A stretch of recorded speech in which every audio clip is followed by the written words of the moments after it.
The Elmira Prison Camp, A History of the Military Prison at Elmira, New York, July 6, 1864 to July 10, 1865, by Clayton Wood Holmes. Up to the present time, no general history of the military prisons of the Civil War, either those of the North or those of the South, has been brought into print. The obstacles in the way of securing at this late date trustworthy information render it difficult to prepare for any one prison a history that should be both complete and absolutely trustworthy. The writer of this volume has been fortunate in being able to secure from witnesses still living, who had direct part in or personal knowledge of the record of the military prison camp at Elmira, the main facts in the history of the prison camp. It is the purpose of this volume to place on record for the information of the present generation, which has largely grown up since the war, and of future students of American history, the facts that are known and that have been substantiated in regard to the actual conditions which existed during the years 1864 through 65 in the prison camp at Elmira. The writer has the further purpose to refute certain false charges that have been made in regard to the treatment of Confederate prisoners in Elmira. The refutation of these charges is important, not only for the credit of the National Administration of War Times, but as a defense of the citizens of Elmira, who were loyal not only to their country, but to the principles of Christian humanity. These principles caused the citizens, at the time when suffering Southern soldiers were within their reach, to forget the bitter strife of a fratricidal war, and with a full measure of neighborly interest and Christian sympathy, to do what was practicable to aid the prisoners.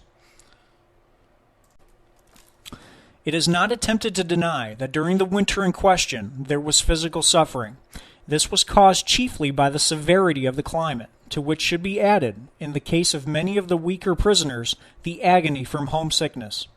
It may be admitted also that there were incidental cases of individual cruelty, but the pages of this volume will make clear from the evidence of the prisoners themselves that in no northern prison were the prisoners treated with greater consideration.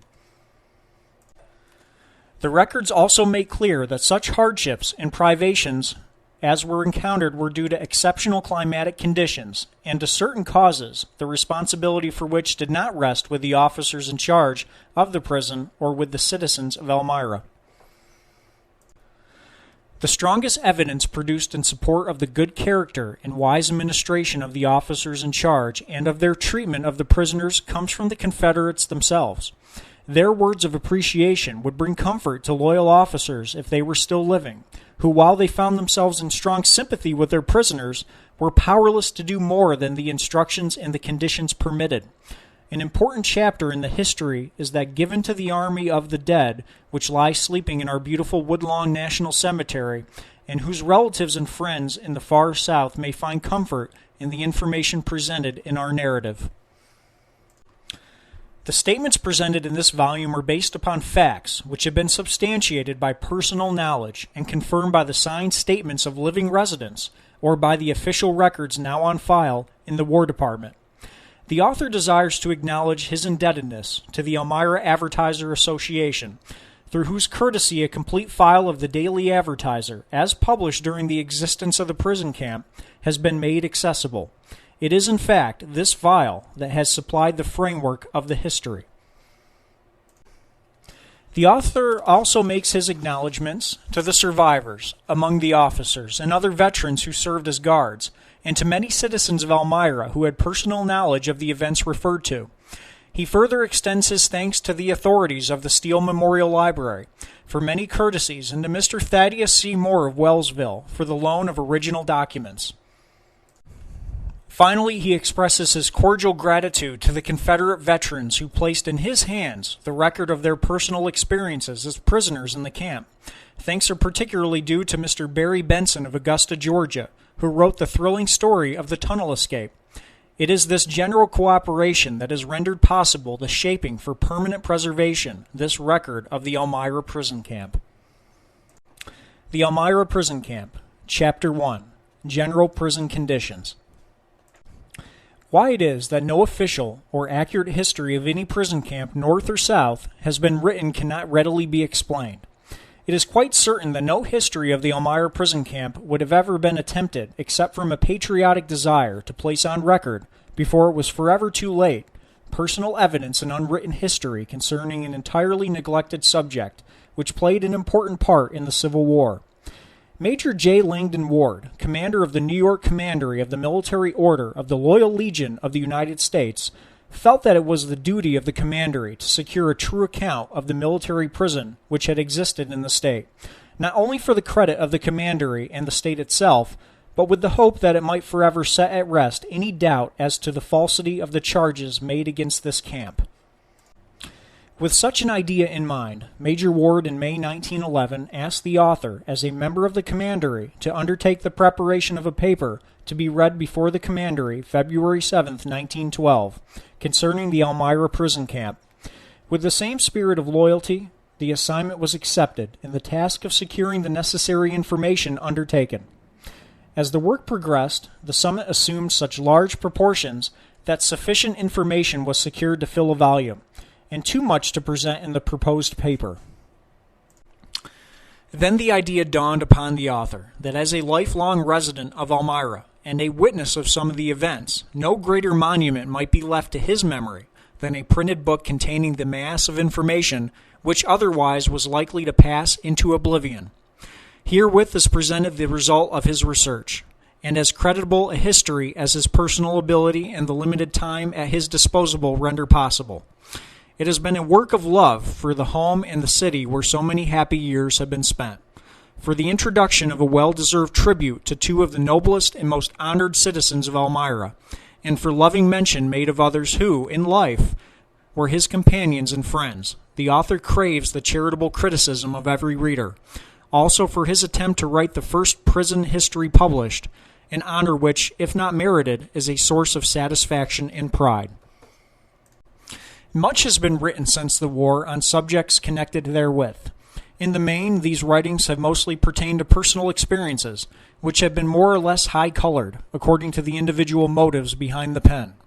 When peace was declared, some declined to bury the hatchet and forget the horrors of war, and the delights of a new condition of things, and their expressions on paper, handed down to posterity, only served to prolong the agony from one generation to another. It is unfortunate that anything more than mere statements of occurrences has been published to haunt those who might desire to forget the sad happenings. There are always two sides to every story. When a writer fairly tells both sides, good may be accomplished, but seldom does a one-sided tale fail to rankle in someone's bosom. In an effort to discover the real condition of things, many books by different Southern writers have been carefully read. Through them all runs a vein of sentiment which seems to forget the human rights of others, remembering only the personal wrongs of self.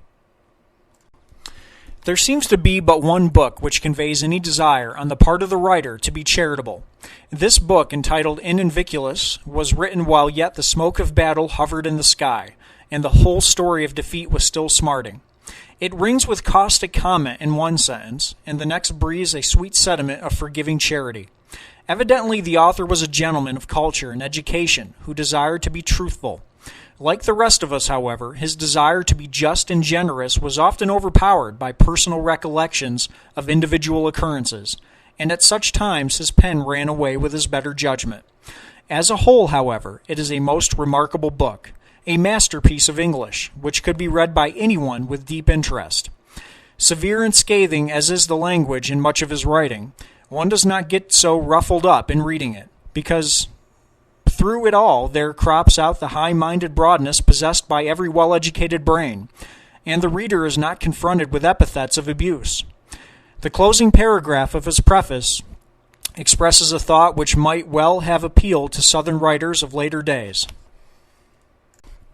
He says, "I cannot lay down my pen without expressing the hope that the day of the end of persecution and proscription may not be put off, as many seem desirous of postponing it till the present generation passes away.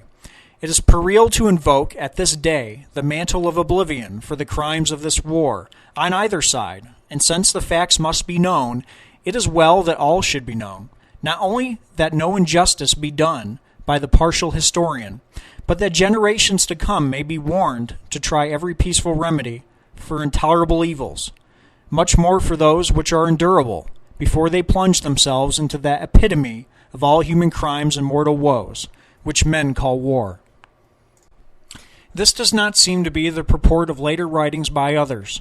A book which very recently appeared seems to be typical of the general class of Southern productions. Had this book been published in 1865, some excuse might be offered for the language used, but half a century after, to pour out such a string of invective, when nearly all the principles of the story are dead, is quite out of place. It does not seem possible that such a book, at this late day, could afford any real satisfaction to a suffering Confederate, still living, because his ability to live 50 years after the endurance of suffering proves that the suffering was more mental than actual. It is a pity that there lives a man with soul so dead, who could desire to father such a pitiful jargon as teems from cover to cover of this book. The facts may be and doubtless are true, but why rehash a harrowing tale simply for the gratification of some personal end, or in an effort to renew the strain upon some officer or public servant of the government long since gone to a higher tribunal for merited reward or punishment? The language in some instances is particularly offensive, and would hardly have been used by a polished scholar in the treatment of any subject. Like an immoral book of fiction, it lowers the mental standing of any reader, and who shall say where its evil influence stops?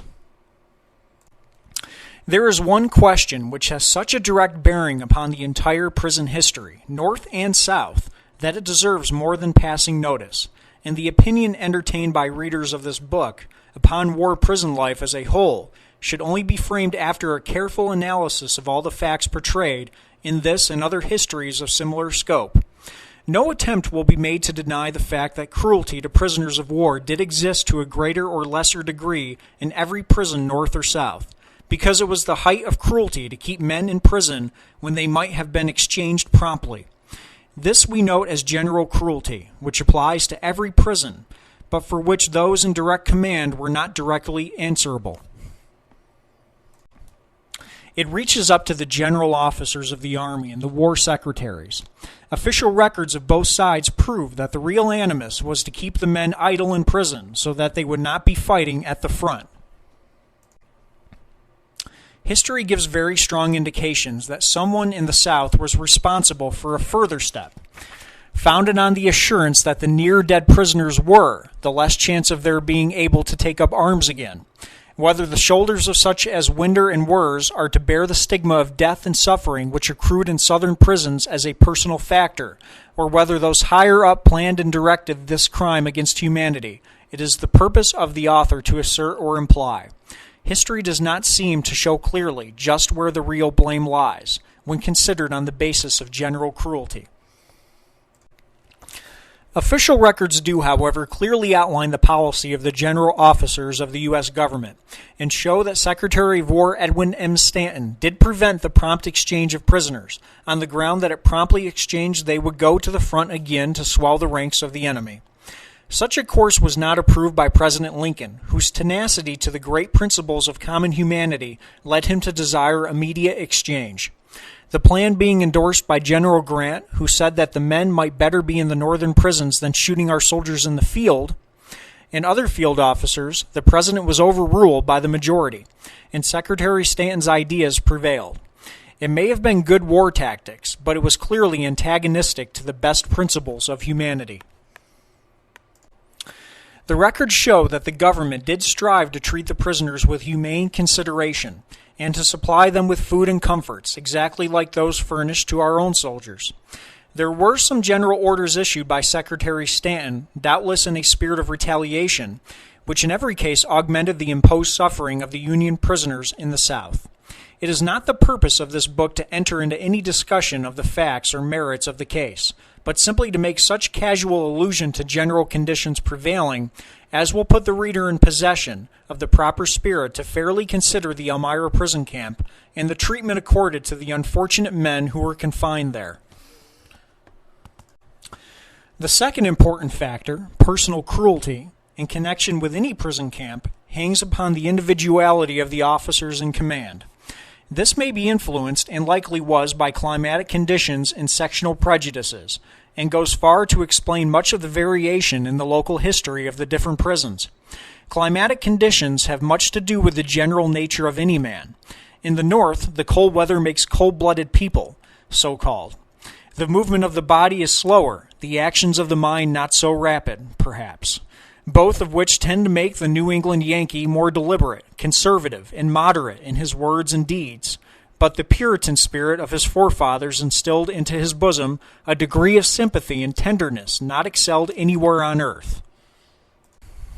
Our Southern brothers, reared in the tropical heat, have thinner blood coursing through their veins with the velocity of the tornado, minds alert and responding with an active intensity which tends to lose sight of reason, making them headstrong and vindictive in general character. And when occasion arises for a word and a blow, the blow comes first. It must be said of them that no people on the globe are possessed of greater hospitality, or exceeded in that fine quality known as Southern chivalry. Still, their environment has from the first encouraged a spirit of feudal revenge, which has decimated many families as a result of some trifling circumstance. A most important element in the Southern officer was one of education. The condition of servitude existing for generations before the war fostered what we would describe as a domineering spirit, possessed by some of the Southern people, and responsible for the tales of suffering and cruelty, which doubtless had much to do with the precipitation of the conflict.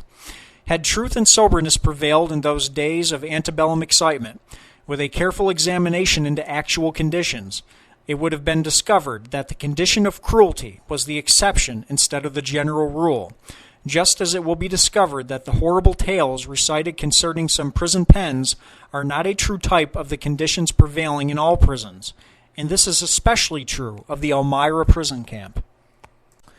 One has but to read the utterances given in this book by the sufferers themselves to be satisfied that the prisoners were not badly treated by the officers or citizens, but were rather the victims of conditions beyond the control of any human being. The author here vouches for the statements made, and has in his possession the original copy of every communication printed in this history, duly signed by the writer, which can at any time be submitted in evidence of the same, or gives the source from which it was obtained. Another great reason for the contrast in the treatment of prisoners in the South may be found in the fact that the resources of the Confederacy were so scant that proper food and environment could not be supplied. It happened that some officers possessed of the domineering spirit referred to were placed in charge of prison pens. Those seemed to delight just as much in being heartless and cruel toward Northern prisoners as they did in exercising the same function toward the helpless chattels on the plantation, and the prisoners suffered in consequence of this educated qualification. Then the terrible bloodhound was the source of the greatest cruelty of the war, inhumane to a degree, but never seen or heard of north of Mason and Dixon's line. After all these things have been thought of, there remains one more factor, the greatest of them all, which touched every prisoner North and South, and was the direct or indirect cause of more suffering and death than any other condition or treatment. It is so aptly described by Mr. Keeley that I quote, "I now began prison life in earnest, and none but those who have experienced it can approximate an idea of its wretchedness. This does not consist in loss of liberty, in absence from home, in subjection to others' control, in insufficient food, in scant clothing, in loss of friends, in want of occupation, and in exposed life, in the absence of all conveniences of living. God knows all these are bad enough, and contribute to the aggregate greatly to the enhancement of the misery of a prisoner. I think, however, that the great overshadowing agony of imprisonment to persons of any culture is isolation, the dreary void, the leafless desert of the mind, the waste of feelings unemployed. The world, friends, fellow citizens, home are things as remote as though in another sphere. Death brings its compensation, aside from the consolations of religion, and the remembrance that it is irreversible, and we choke down and eradicate. If we cannot exalt and purify these emotions, we're off the lost, worthy objects, insensibly changing our social schedule to meet the new order of things. But the prisoner preserves affections and interests without being able to indulge them, and thus without straining eyes and quickening pulse, he dismisses the dove for the expected emblem, but it returns forever with flagging wing and drooping head, not having found whereon to rest its weary foot. Thus there comes that despair, which is the aggregate of many, or the supremacy of one disappointment, and from despair comes always degradation.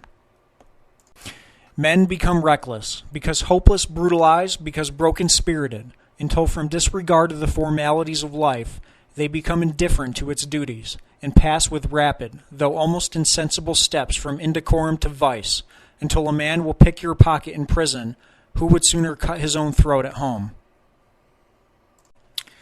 To assemble large bodies of men in crowded quarters, apart from the restraints of home and friends and female society, and so keep them for months, deprived of sufficient food for body or mind, and with no employment except at rare intervals or in exceptional cases, and deprived also of liberty, is certain to make them hogs, and very likely to make them devils. The fatal homesickness was the cause of a large proportion of deaths in every prison, and while there was much in the Elmira camp to overcome it, still its ravages were felt. There is another, perhaps more potent reason why a history of the Elmira Prison Camp should be written, and indeed this may have been one of the reasons why the idea reached fruition in the mind of Major Ward. While it is unpleasant to recite and compiles the introduction of a topic better forgotten than recalled, it seems necessary to include it that the history may be complete, and since the greatest aim of the book is to forever put at rest any doubt as to the truth or falsity of this and other reports, which for half a century have been promulgated from time to time, the subject is here introduced before the prison story begins. The succeeding pages present a complete answer, and the reader is left to pronounce a verdict. Extract from regular correspondence to the Elmira Advertiser, Washington, D.C., January 10, 1876. Mr. Benjamin H. Hill of Georgia, an ex-Confederate and ex-member of the late Confederate Senate, took the floor and spoke for 2 hours in defense of the lost cause and the cruel treatment of Union soldiers at Andersonville and other Southern points. This man Hill was an ardent advocate of the Union and Union principles until the last moment, when he turned around and accepted one of the highest offices in the gift of the late Confederacy, and is the very man who introduced and urged the passage in the Confederate Congress of a bill to shoot down without trial any Union man found within their lines after a certain date. He assailed the prison camp at Elmira in the most bitter terms, and declared it 10 times worse than Andersonville or any other prison in the South. He said the prisoners in Elmira were starved, robbed, and made to drink foul water from a frog pond in the camp, where all the filth was deposited.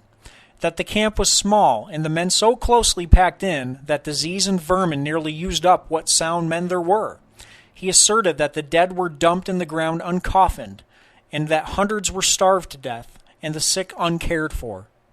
He went on to say that all through a cold winter the prisoners were compelled to lay out of doors for want of tents and shelter, and that in consequence thereof many had their hands and feet so badly frozen that toes and fingers actually dropped off, that their teeth dropped out from the effects of foul meats and want of vegetables, and that only a small allowance of poor bread was allowed them, that smallpox and fever cases were all treated in one hospital, and that men were allowed to die from want of proper care and through the abuse of the officer in charge. He further stated that at the Elmira prison alone, more Confederate soldiers died by thrice the number than in any rebel prison of Union soldiers in the same time.